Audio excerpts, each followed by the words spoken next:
Assalamualaikum warahmatullahi wabarakatuh. Saya Dana Tazkia dari kelompok Maxim. Nah, di kelompok Maxim ini ada 4 orang, yaitu Andi Nur Akifah, Susabila Putri, Dana Tazkia, Mr. Rizky Sebanahai.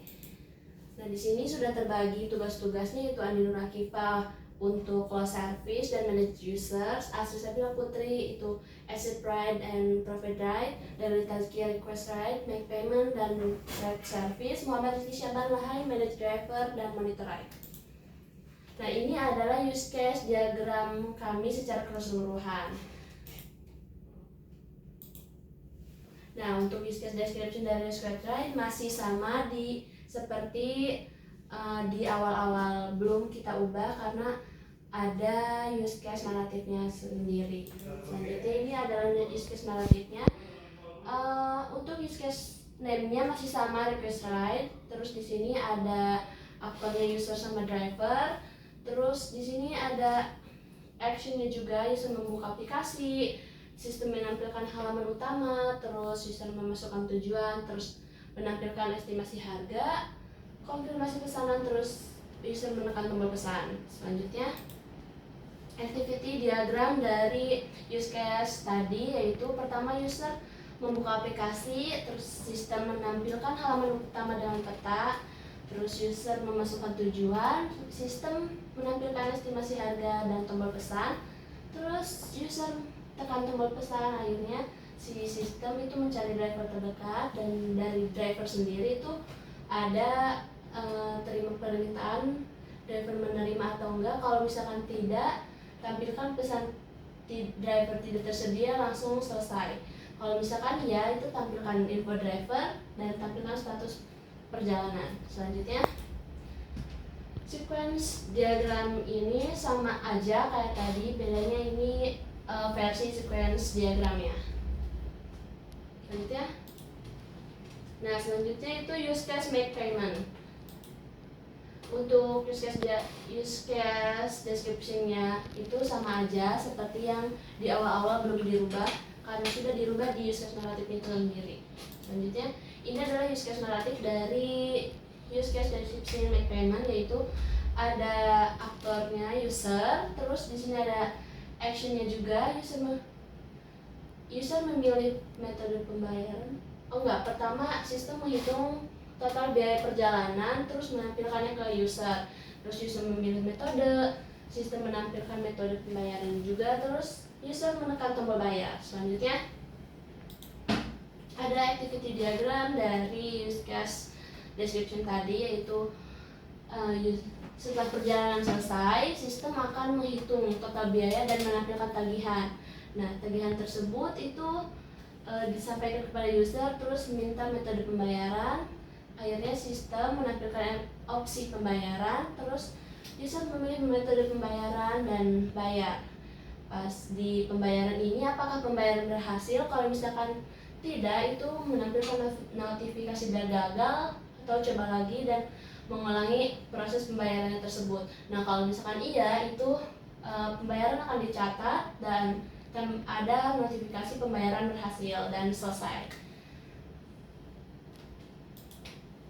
Nah, untuk sequence diagramnya pula itu sama aja, bedanya ini adalah dalam bentuk sequence diagramnya. Oke, selanjutnya itu red service. Jadi ini adalah use case description dari red service, masih sama, tidak diubah dari yang awal-awal. Nah, selanjutnya ada use case naratif. Nah, di sini ada primary business aktornya itu ada user. Nah, di sini ada after actionnya itu adalah step. Sistem menampilkan form rating, atau kalau ulasan itu terus dari usernya itu mengisi rating dan ulasannya. Nah, dari situ sistem memvalidasi data yang diinput. Selanjutnya setelah user mengisinya, user menekan tombol kirim dan sistem menyimpan feedback tersebut. Ini adalah activity diagramnya. Nah, dari user, setelah pembayaran selesai, sistem aplikasi akan menampilkan form rating dan ulasan. Nah, user ini submit ratingnya, sudah memberi rating, itu akan submit ratingnya dan sistem akan menyimpan feedbacknya dan akan disimpan ke database kita, dan Sistem akan menampilkan notifikasi terima kasih atas feedback Anda. Nah, selanjutnya ada sequence diagram. Sama saja ininya flow-nya seperti use case diagram yang tadi. Itu bedanya ini adalah versi sequence diagram. Selanjutnya ada use case accept write. Nah, ini use case description dari accept write gitu. Jadi lebih mudahkan kita membuat use case naratifnya aja.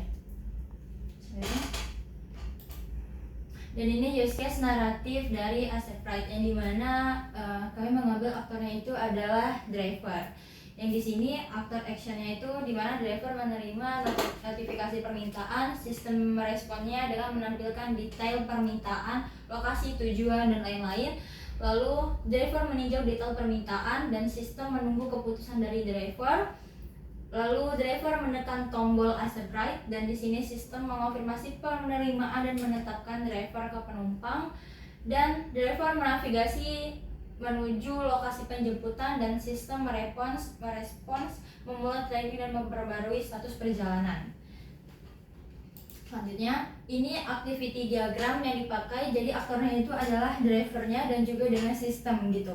Jadi di mana driver memberikan notifikasi, jadi sistem menampilkan detail permintaannya, driver menunjau detail permintaan, dan di sini apakah driver menolak, maka sistem menunggu keputusan dari driver. Lalu driver, kalau misalkan yes, driver menekan tombol accept write, lalu driver navigasi ke lokasi penjemputan, dan terakhir ke sistem tracking dan update status gitu.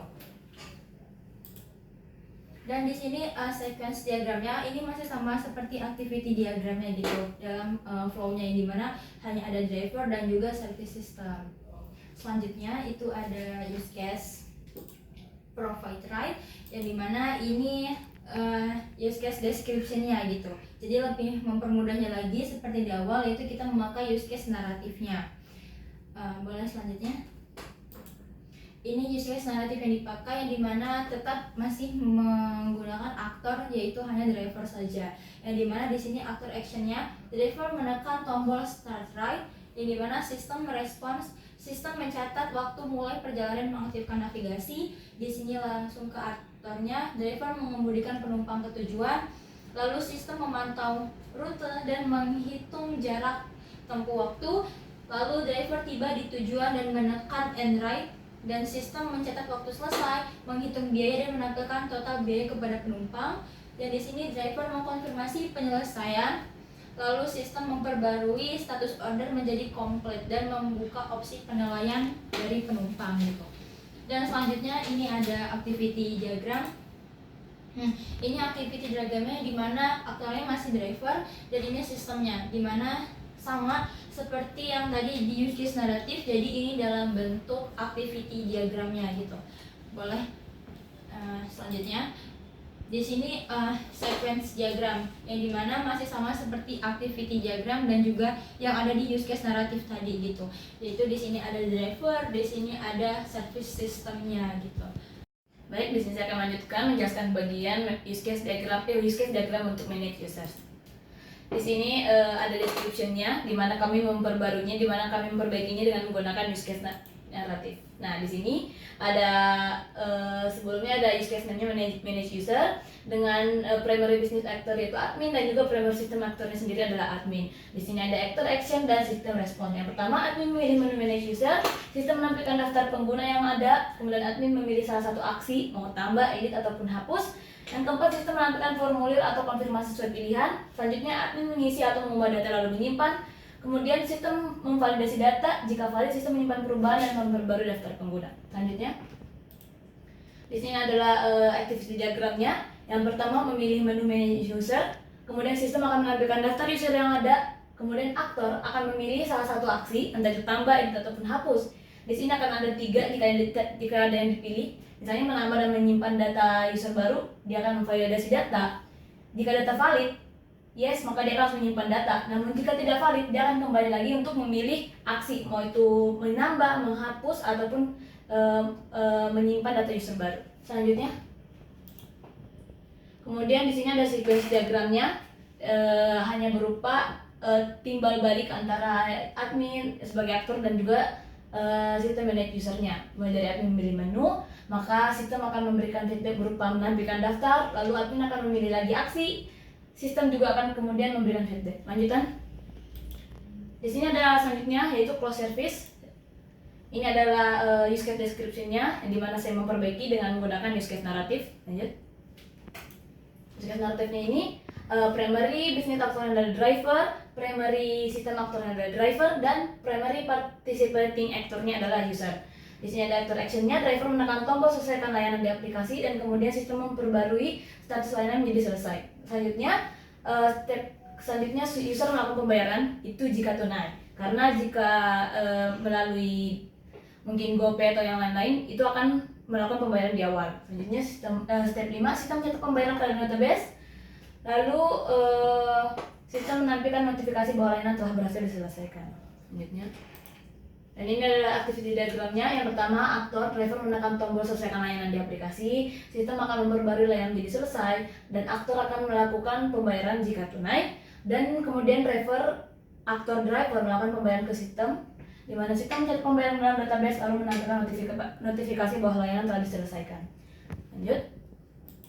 Ini sequence-nya, di mana ada beberapa timbal balik, bukan cuma dari aktor ke sistem, namun juga dari database. Misalnya, driver melaporkan pembayaran ke sistem, maka sistem akan mencatat pembayaran ke dalam database. Dan kemudian sistem juga akan menampilkan notifikasi bahwa layanan telah selesai, namun ke aktor driver. Lanjut. Baik, selanjutnya ada use case manage driver. Jadi ini ada deskripsi dari manage driver, lebih lengkapnya ada di use case naratif. Jadi di sini masih sama, belum ada perubahan dari assessment 2, di mana ada step by step, di mana actor action dan juga sistem respon masih sama, di mana dimulai dengan aktornya itu si admin, dia melakukan action, kemudian dibalas oleh respon. Dalam konteks ini adalah untuk manage driver, yaitu untuk menambahkan atau menghapus serta menyimpan data-data dari driver yang ada. Berikut adalah use case activity diagramnya, itu dimulai dari aktor, si admin memilih manage driver, kemudian sistem respon dengan memberikan balasan, tambah atau hapus driver, simpan perubahan, jika perubahan tidak disimpan kembali lagi ke daftar driver, dan jika disimpan berarti menyimpan data baru. Itu adalah untuk bagian manage driver activity diagramnya. Ini ada sequence diagram, masih sama juga, dia hanya dua yang berinteraksi itu admin sama sistemnya, jadi hanya lanjutan dari si use case naratif dan juga activity diagram tadi. Selanjutnya ada monitor write. Monitor write ini ada deskripsinya, dilanjutkan lagi yang versi use case naratifnya masih sama, di mana dalam konteks monitor write. Di sini nih aktor utamanya itu adalah admin, kemudian sistem respon yaitu dari sistem. Di sini ada other interested stakeholder, itu ada drivernya, di mana admin memilih monitor write dan sistem menampilkan daftar perjalanan yang sedang berlangsung atau sedang dijalankan oleh driver. Kemudian kita lanjut ke sini, ini ada activity diagramnya monitor write, di mana admin memilih monitor write, sistem menampilkan daftar orderan yang sedang ada di jalan, memilih salah satu orderan yang sedang berjalan, menampilkan informasi perjalanan, kemudian apakah menyimpan informasi tersebut untuk keperluan kedepannya atau sekedar tidak perlu disimpan. Maka kalau disimpan akan kembali ke opsi untuk memilih driver atau orderan yang sedang berjalan, dan jika disimpan maka menyimpan data baru, seperti itu. Ini ada untuk sequence diagramnya masih sama juga seperti sebelumnya, karena aktornya yang di sini hanya ada admin dan langsung berhadapan dengan sistem, jadi hanya ada interaksi antara admin dan sistem, dan ini keterangannya itu diambil dari use case naratifnya, di mana sama seperti use case naratif. Baik, di sini saya akan mulai untuk melanjutkan penjelasan mengenai objek analisis untuk mendapatkan kelas diagram. Kami sudah melakukan objek analisisnya dari use case naratif yang sudah kami buat, dan kami akhirnya menemukan objek-objek apa saja yang bisa dijadikan bagian dari kelas-kelas diagram. Yang pertama di sini ada admin, kami menemukan admin ID, user ID, dan juga driver ID. Kemudian ada untuk user, kami menemukan user ID, name untuk user dan juga email. Lalu ada write, bagian pemesanan, write ID, user ID, driver ID, origin. destination dan payment status. Lalu ada di sini driver, driver ID, name, vehicle info dan status. Lalu selanjutnya adalah service rating, rating ID, ride, rating dan comment. Kemudian ada map service yang merupakan bagian utama juga dari project kami, di mana ada location ID, status dan ETA. Dan terakhir ada payment, yaitu user ID, rider ID, amount, method dan status. Kemudian selanjutnya di sini adalah class diagram yang sudah dilengkapi dengan metode-metodenya. Yang pertama misalnya di sini ada admin, kelas diagram admin, di mana memiliki metode untuk bisa manage user, memanage driver dan juga monitor ride, di mana dia akan admin bisa memanage user ataupun driver, bisa memanage satu atau banyak driver dan user. Di sini ada user bisa request ride, bisa make payment dan juga ride service, dan di sini driver bisa melakukan accept ride, provide ride dan close service. Di sini si user bisa satu user bisa melakukan banyak payment atau pembayaran, di mana metodenya adalah proses payment, dan juga satu user bisa melakukan banyak service rating, di mana ada metode submit rating, dan juga satu user bisa melakukan banyak pemesanan dengan metode di kelas diagram ride, yaitu start ride dan end ride. Kemudian ada driver bisa satu driver bisa menerima banyak ride, dan kemudian di sini ride bisa memiliki satu map service. Kemudian lagi satu payment bisa merupakan bagian dari satu ride pemesanan. Selanjutnya ini ada database capacity planning, yang dimana database capacity planning ini kita buat untuk lebih kita merencanakan gitu database yang akan kita buat nanti bakal seperti apa gitu. Lalu di sini kami akan membuat ada 7 table, yang dimana ada table admin, user, driver, ride, payment, service rating dan juga map service. Dan dari fieldnya yang di table admin itu bakal ada admin ID yang bertipe integer, dan jumlah kolomnya hanya 1, ukuran per kolomnya jadi karena dia integer makanya jadi ukurannya itu 4 byte gitu. Dan total record size-nya 4 juga, dan jumlah relasinya 2, total estimasinya true. Kenapa dibilang true? Karena berarti tipenya itu sudah benar gitu. Lalu yang kedua table user, di sini kita akan pakai user ID, name dan juga email, yang dimana bakal ada 3 kolom dan ukurannya itu 104. Kenapa? Karena kalau string dia itu berjumlah 50 byte gitu. Lalu di driver kita akan menggunakan 4 kolom gitu, dari driver ID, name, vehicle info dan juga statusnya gitu, yang dimana ukuran itu bakal berjumlah 114. Lalu di ride bakal ada jumlah kolomnya bakal ada 6, dan juga ukurannya mungkin akan sekitar 122 byte gitu. Terus di payment bakal ada jumlah kolomnya itu 4, dimana ukuran per kolomnya itu dia bakal berjumlah kurang lebih adalah 72 byte gitu. Dia juga service rating, dimana jumlah kolomnya 4, bakal ada ukurannya yaitu 60 byte.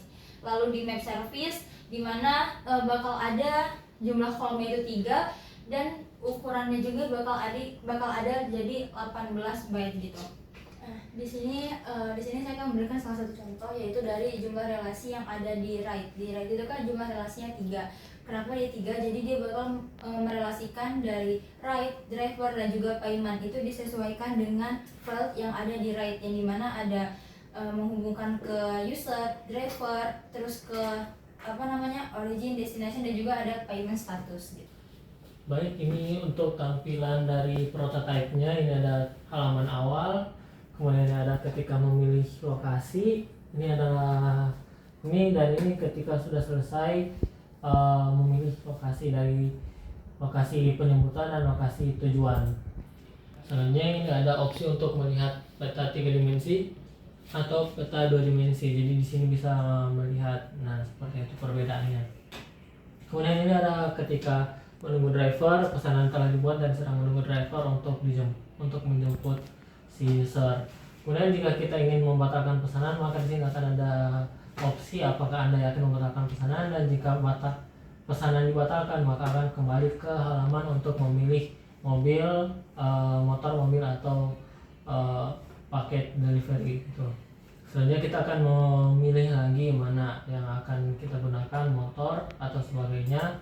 Baru setelah itu kita pesan lagi dan akhirnya kita menunggu sampai ke bagian ini ketika driver sudah ditemukan dan sedang menunggu untuk mengangkut si usernya. Dan sini adalah tampilan ketika si user itu sudah dijemput dan sudah naik kendaraan bersama si driver. Dan ketika kita menekan tombol view maka akan menampilkan tampilan seperti ini, tampilan visualisasi perjalanan dan kendaraan dari si driver ini.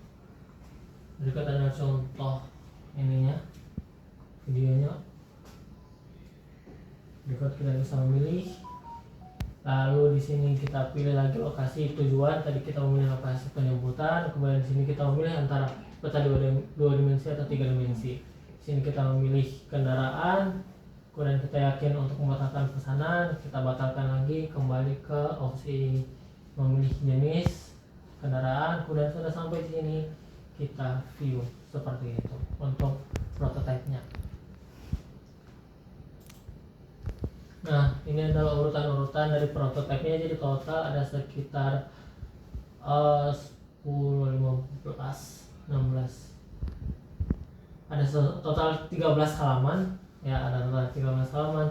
Dimulai dari sini, ini adalah tampilan awal. Kemudian diarahkan ke sini untuk memilih lokasi penjemputan. Kemudian kembali lagi ke lokasi awal tapi sudah dipilih untuk titik penjemputannya. Kemudian kita pilih lagi untuk lokasi tujuan. Di sini kita memilih lokasi tujuan. Setelah dari lokasi tujuan akan diarahkan ke halaman rute 2 dimensi. Nah, dari sini rute kita bisa melihat rutenya dalam peta 2 dimensi atau peta 3 dimensi. Nah, baru setelah itu kita akan melihat perjalanan, kita memilih antara menggunakan motor, mobil atau paket delivery, dan itu akan diarahkan ke opsi masing-masing halaman. Jika kita memilih motor maka akan diarahkan ke jenis-jenis motor. Ketika kita memilih mobil maka akan diarahkan ke opsi mobil. Begitu juga kita memilih paket delivery maka akan menampilkan opsi-opsi untuk paket delivery. Setelah dari semua itu maka akan kita menekan order now, akan diarahkan ke sini halaman untuk mencari driver. Setelah di sini namanya halaman mencari driver, kemudian di sini driver telah ditemukan, maka kita tinggal menunggu untuk dijemput. Kemudian di sini sudah ada keterangan nama driver, kita bisa untuk mengkontak dan lain-lain. Jika sudah dijemput oleh driver maka akan berpindah ke tampilan ini. Ini adalah tampilan perjalanan. Di sini ada informasi driver dan estimasi jarak dan waktu. Jika kita mengklik opsi view yang ada di tampilan ini perjalanan maka akan diarahkan ke visualisasi perjalanan. Di sini juga ada minimap untuk kita melihat urutannya, dan juga ada informasi terkait estimasi jarak dan waktu. Jika kita melihat di sini, ini ada minimap, di sini ada lokasi, rute kita, dan estimasi jarak dan waktu perjalanan. Seperti itu untuk bagian prototipenya.